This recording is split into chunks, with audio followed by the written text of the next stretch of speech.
My wife's ashes were scattered under that old oak tree, right where our fence used to stand. That fence wasn't just wood and wire, it was a sanctuary, a line drawn around our memories. The day my new neighbors tore it down, they didn't just remove a boundary, they desecrated a grave. They laughed, calling it an eyesore, their laughter echoing over the freshly churned earth where I had said my last goodbye.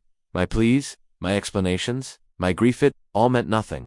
They saw an old man, a weak obstacle to their grand landscaping plans.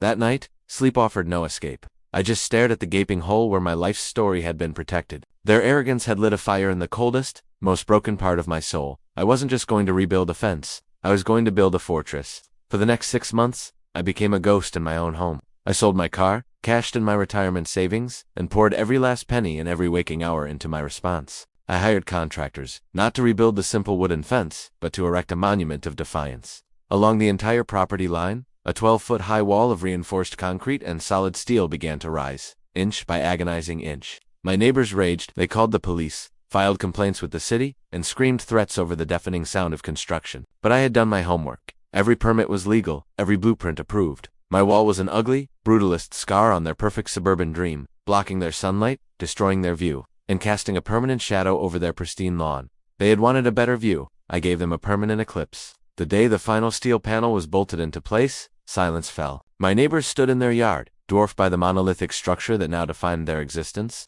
Their house, once a symbol of their success, was now entombed by my grief turned to granite. They couldn't see my yard, and more importantly, they could never again touch the sacred ground where my love rests. The wall is cold, gray, and unforgiving, a perfect mirror of what they made me become. Some might call it revenge, but I call it a headstone. A permanent reminder that when you try to erase someone's past, you might just become a prisoner of their future. If you've ever loved someone so much that you'd move the earth for them, or build a wall around their memory, let me know by hitting that like button. Sometimes, the strongest structures aren't built from love, but from the promises we refuse to let die. Remember that true strength isn't about how much you can take, but how you choose to protect what you can't bear to lose. Thanks for listening.